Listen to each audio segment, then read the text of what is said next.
स्वागत है दोस्तों स्टडी फॉर यूपीएससी में। हम लोग बायोलॉजी में पढ़ रहे थे जीवन और उसके उत्पत्ति से संबंधित सिद्धांत और उद्विकास को लेकर। ठीक है, ये पहला लेसन है। आपको पहले लेक्चर में आपको हम सिलेबस बता दिए थे, तो ये साइंस का पार्ट 2 है। ठीक है, इससे पहले पार्ट 1 में हम लोगों ने जीवन के लक्षण को देख लिया है। तो देखिए, बायोलॉजी में पहला आज हम लोग जो लेक्चर देख रहे हैं उसमें हम जीवन की उत्पत्ति से संबंधित सिद्धांत देखेंगे। तो इसके उत्पत्ति से संबंधित बहुत सारा सिद्धांत है, जिसमें से पहला चीज़ आज हम लोग देखेंगे। मतलब बहुत सारा सिद्धांत है, जिसमें देखिए एक है स्वतः उत्पत्तिवाद यानी कि स्पॉन्टेनियस थ्योरी। उसके बाद है विशेष उत्पत्तिवाद यानी कि स्पेशल क्रिएशन थ्योरी। उसके बाद आपको है जीवोत्पत्तिवाद यानी कि बायोजेनेसिस थ्योरी। उसके बाद है आपको ब्राह्मणवाद यानी कि कॉस्मोजोइक ओरिजिन थ्योरी। और उसके बाद है आपको रासायनिक संश्लेषणवाद यानी कि केमियोसिंथेसिस ओरिजिन थ्योरी। ठीक है, तो इतना सारा थ्योरी में से मेनली हमको फोकस करना है। आपको किस पे? तो फोकस करना है रासायनिक संश्लेषणवाद पे। ठीक है, देखिए इस सिद्धांत को, चूँकि हम लोग जनरल साइंस देख रहे हैं ना, रूसी वैज्ञानिक विद्वान जिसका नाम है ओपेरिन ने अपनी पुस्तक ओरिजिन ऑफ लाइफ में इस सिद्धांत का प्रतिपादन किया। ठीक, और इस सिद्धांत को एक कहें तो ये ब्रिटिश भारतीय थे, ये ब्रिटिश भारतीय ने इस सिद्धांत को क्या किया था? समर्थन दिया। इसलिए रासायनिक संश्लेषणवाद को ओपेरिन हाल्डेन का सिद्धांत भी कहा जाता है। इसलिए रासायनिक संश्लेषणवाद को ओपेरिन हाल्डेन का सिद्धांत भी कहा जाता है। तो इसको ओपेरिन हाल्डेन का सिद्धांत भी कहा जाता है, इस बात को ध्यान रखिएगा। तो रासायनिक संश्लेषणवाद में हम क्या देखने जा रहे हैं कि कैसे जीवन की उत्पत्ति हुई और इन्होंने क्या बताया। तो देखिए, इस सिद्धांत के अनुसार इन्होंने कहा कि देखिए ये जो जीवन है ना, उसकी उत्पत्ति आपको आदि वायुमंडल में जो उपस्थित पदार्थ थे, जैसे कि कार्बन, नाइट्रोजन, ऑक्सीजन इत्यादि, वो प्लाज्मा अवस्था से धीरे धीरे ठंडा हुए और फिर इन पदार्थों में जो आपसी रासायनिक क्रिया हुई, जिसके फलस्वरूप आपको जीवन की उत्पत्ति हुई। यानी कि ओपेरिन हाल्डेन सिद्धांत आपको क्या बताता है?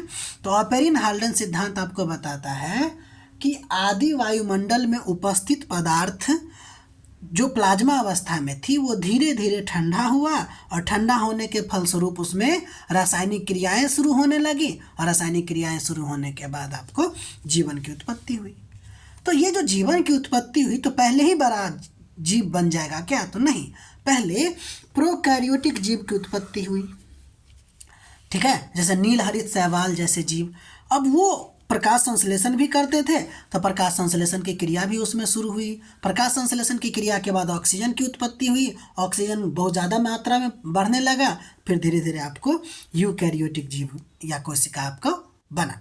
यानी जब आपको जीवन की शुरुआत होती है तो पहले प्रोकैरियोटिक जीव से फिर आपको यूकैरियोटिक जीव में परिवर्तन होता है, और प्रोकैरियोटिक जीव से यूकैरियोटिक जीव में बदलना ही तो आपको उद्विकास या जैव विकास या इवोल्यूशन कहलाता है। समझ में आ रही बात? तो जीवन के उत्पत्ति से संबंधित सिद्धांत में सबसे महत्वपूर्ण है केमियोसिंथेसिस थ्योरी, जिसको ओपेरिन हाल्डेन सिद्धांत कहा जाता है। ठीक, ध्यान दीजिएगा, इस सिद्धांत में कहा गया है कि प्रकृति में रासायनिक क्रियाओं के फलस्वरूप धीरे धीरे जीवन बना। इसीलिए इस सिद्धांत को प्रकृतिवाद का सिद्धांत यानी कि न्यूट्रलिस्टिक, क्या बोलते हैं उसको, नेचुरलिस्टिक थ्योरी भी इसको कहते हैं। ठीक है, इस बात को भी ध्यान रखिएगा। अब हम लोग अगला चैप्टर पढ़ेंगे इसी में, चूँकि एक ही लेसन है, जैव विकास यानी कि इवोल्यूशन के बारे में देखेंगे। देखिए, सरल जीव से जटिल जीव के बनने की जो लगातार प्रक्रिया है, और धीरे धीरे, ये तुरंत नहीं होने वाली प्रक्रिया है, धीरे धीरे होने वाली प्रक्रिया जो है उसको हम लोग जैव विकास कहते हैं। यानी कि प्रोकैरियोटिक से यूकैरियोटिक जीव जो परिवर्तन होता है, एक तो लगातार होनी चाहिए और साथ ही साथ धीरे धीरे होने वाली प्रक्रिया है ये। कौन? जैव विकास। जैव विकास से संबंधित आपको 3 सिद्धांत देखने को मिलता है। एक है आपको लैमार्कवाद, दूसरा आपको डार्विनवाद और तीसरा आपको उत्परिवर्तनवाद। ठीक है, तो पहले आज हम लोग देखेंगे लैमार्कवाद के बारे में। ठीक, तो जैव विकास के 3 सिद्धांत, लैमार्कवाद, डार्विनवाद और उत्परिवर्तनवाद। तो आज हम लोग देखेंगे किसका? उत्परिवर्तनवाद। देखिए, फ्रांसीसी विद्वान है ये लैमार्क। उन्होंने जिराफ का उदाहरण लेके अपना सिद्धांत प्रस्तुत किया। ध्यान दीजिएगा, इवोल्यूशन थ्योरी में कौन सा उदाहरण लिया गया ये बहुत ज़्यादा इम्पोर्टेंट है। इसलिए लैमार्क के बारे में जब आप बताइएगा तो इन्होंने किसका उदाहरण लिया? तो जिराफ का लिया था। इनके सिद्धांत को अन्य नाम से भी जाना जाता है, जैसे अंगों के प्रयोग और अप्रयोग का सिद्धांत भी लैमार्कवाद का ही नाम है। इसके अलावा उपार्जित लक्षणों की वंशानुगति का सिद्धांत भी लैमार्कवाद का ही नाम है। ठीक है, तो तीनों में से कोई भी नाम दे देगा, जिसको लैमार्क ने दिया था, फ्रांसीसी विद्वान थे। ध्यान दीजिएगा, यह जो सिद्धांत था वह जैव विकास की परिकल्पना का पहला तर्कसंगत सिद्धांत था। ठीक, अब आगे बढ़ते हैं। इन्होंने क्या कहा इसको देखिए। लैमार्कवाद में 3 मेन बात है।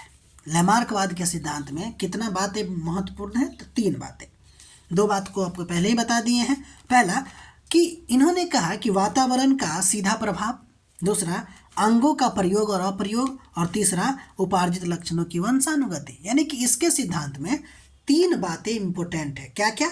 वातावरण का सीधा प्रभाव, अंगों का प्रयोग अनुप्रयोग या अनुप्रयोग, और साथ ही साथ उपार्जित लक्षणों का वंशानुगति। अब देखिए इन्होंने क्या कहा, इस तीनों को हम लोग एक डिटेल्ड आंसर में देखेंगे।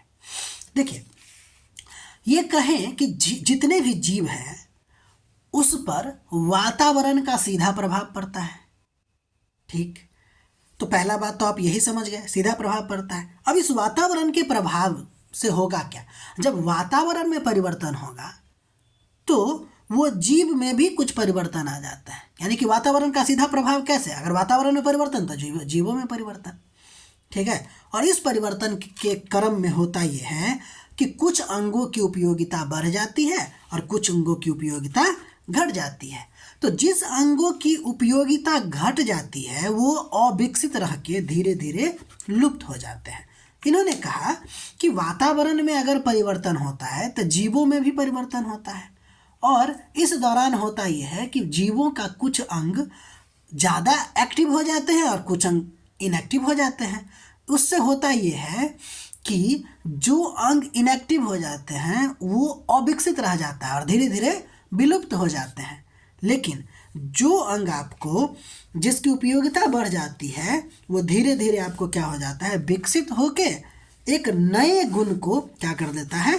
विकसित कर लेता है या विकास कर लेता है, जिसको उपार्जित लक्षण कहते हैं। इन्होंने जिराफ का एग्जाम्पल लिया था, जिस इन्होंने बताया कि जब आपको पहले घास या पेड़ पौधा छोटा छोटा हुआ करता था तो जिराफ का गर्दन भी छोटा हुआ करता था। यानी कि आगे का पैर, पीछे का पैर और गर्दन ये सब छोटा छोटा था। लेकिन जैसे जैसे वातावरण में परिवर्तन हुआ तो पेड़ पौधा पहले छोटा छोटा था, अब धीरे धीरे बड़ा बड़ा होने लगा। तो अब धीरे धीरे हो रहा है ना, बहुत तेज़ी से तो हो नहीं रहा है। तो जैसे जैसे बड़ा होने लगा, जिराफ क्या करने लगा? अपने गर्दन को ऊंचा ऊंचा करके खाने लगा। यूं ऊंचा करके खाने के क्रम में होता ये गया कि उसका अंग पीछे वाला ज़्यादा यूज नहीं हुआ, आगे वाला ज़्यादा यूज हुआ। तो आगे वाला ज़्यादा यूज हुआ तो आगे वाला पैर ज़्यादा ऊंचा हो गया और गर्दन भी आपको ज़्यादा ऊंचा हो गया। यानी कि जिसका उपयोग किए वो विकसित होके नया गुण प्राप्त कर लिया, और जो नया गुण प्राप्त करते हैं उसको ही उपार्जित लक्षण कहते हैं। अब ये उपार्जित लक्षण आपको पीढ़ी दर पीढ़ी आगे बढ़ती है, जिसको उपार्जित लक्षणों की वंशानुगति कहते हैं। तो ये जो शॉर्ट फॉर्म था 3 बातें, क्या इसको समझे? इन्होंने कहा वातावरण का सीधा प्रभाव, आप देख लिए। अंगों का प्रयोग और अप्रयोग, मतलब इसका एग्जाम्पल जिराफ का कि इन्होंने, आप ये भी एग्जाम्पल देख सकते हैं ना, जैसे अपने हाथ है, हम लेफ्ट हैंड ही है, आप लोग राइट हैंड से लिख सकते होंगे या कोई व्यक्ति लेफ्ट हैंड से भी लिख रहे होंगे। तो जो अंग आप उपयोग कर रहे हैं उससे आप लिख पाएंगे, बाकी अगर अदर है तो आप उससे ज़्यादा नहीं लिख पाइएगा। ठीक है ना? तो इन्होंने इसी को आधार बनाते हुए कहा कि जो अंग का लक्षण आप उपार्जित कर लीजिएगा वही वंशानुगति यानी कि एक पीढ़ी से दूसरी पीढ़ी जाएगा। और इसी से जो नया लक्षण आता है उसी से नया जातियों का विकास होता है। ठीक, ये बात आप समझ गए। अब ध्यान दीजिएगा, इनके सिद्धांत को एक व्यक्ति है जिसका नाम है ब्रिजमैन, इन्होंने आलोचना कर दिया। इन्होंने कहा वातावरण का प्रभाव तो ठीक है, लेकिन ये जो आप बोले हैं कि अंगों का प्रयोग और अप्रयोग वो फेल हो रहा है कहीं पे। उन्होंने क्या किया, चूहा के 46 पीढ़ी तक, चूहा के 46 पीढ़ी तक क्या किया, पूंछ काटा और अवलोकन किया कि पूंछ आ रहा है कि नहीं आ रहा है। तो एक पीढ़ी में पूंछ नहीं उपयोग किया तो दूसरा में छोटा हो जाना चाहिए और तीसरा में छोटा हो जाना चाहिए, क्योंकि क्या कह रहा है, इन्होंने क्या कहा कि वातावरण का अगर प्रभाव पड़ता है तो जो अंग ज़्यादा उपयोग होता है वो विकसित हो जाता है और नया गुण प्राप्त कर लेता है, और जो अंग उपयोग नहीं करते हैं वो अविकसित होके धीरे धीरे लुप्त हो जाता है।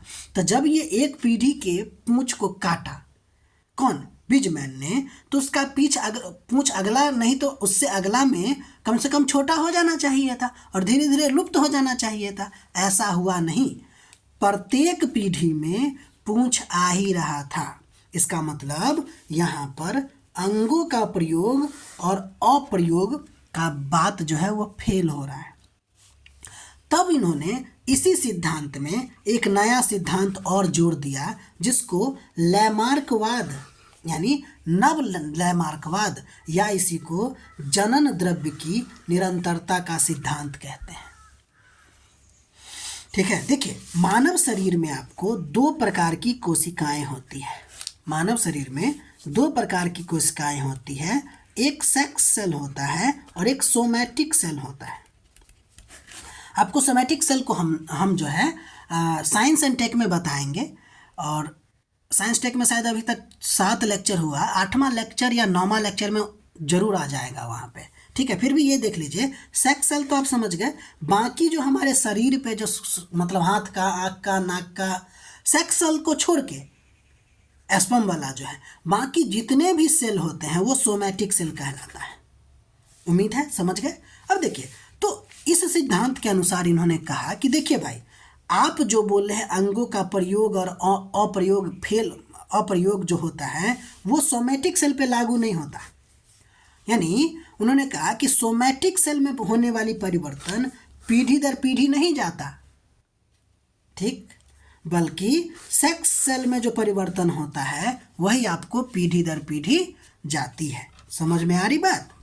तो ये जो घोड़ा मतलब जिराफ का एग्जाम्पल दिए कि अंग का उपयोग ज़्यादा किए तो आपको वो ज़्यादा बड़ा हो गया, और छोटा मतलब जो उपयोग नहीं किए वो छोटा हो गया, ये ठीक बैठता नहीं है। क्योंकि अब ये प्रूव हो चुका है कि सोमैटिक सेल में परिवर्तन जो होता है वो पीढ़ी दर पीढ़ी नहीं जाता है। अगर ऐसा होता तो पहलवान का बच्चा पहलवान बन जाता ना, या सचिन का बच्चा सचिन बनता। ऐसा नहीं होता है। इसलिए पहलवान का बच्चा पहलवान इसलिए नहीं होता है क्योंकि सोमैटिक सेल, आप जितना एक्सरसाइज कीजिएगा आपका बॉडी बनेगा, तो आपका बेटा का थोड़ी बन जाएगा। समझ में आ रही बात। तो आज के लिए इतना ही है। बाकी अभी और 2 थ्योरी है, जिसमें एक है आपको डार्विनवाद, उसके बाद है उत्परिवर्तनवाद। इसको भी हम लोग पढ़ेंगे डिटेल में। ध्यान दीजिए, एक्चुअली हम चाहते तो पहले सेल से शुरू कर सकते थे कि ज़्यादा उसमें लोग ज़्यादा देखते हैं, लेकिन यहाँ पे पूरा का पूरा सिलेबस कंप्लीट करने का कोशिश किया जा रहा है ना, तो एक सीरीज में ही हम लोग पढ़ेंगे। ये नहीं कि ये पढ़े वो छोड़े। जो क्रम से आप कहीं भी सिलेबस खरीदिएगा या कहीं भी कोर्स खरीदिएगा तो हर चीज़ को एक क्रम से पढ़ाया भी जाता है और मोस्ट इम्पोर्टेंट बात लिखवाया भी जाता है। तो यहाँ पे वही काम हो रहा है। हर चीज़ क्रम से, प्रत्येक सब्जेक्ट को क्रम से ख़त्म करने की कोशिश करेंगे हम। ठीक है, बाकी आप अपना ख्याल रखिए। हमारा प्रयास आपको अगर अच्छा लग रहा है तो लाइक कीजिए, शेयर कीजिए, सब्सक्राइब कीजिए। ठीक है, मिलते हैं अगले वीडियो में।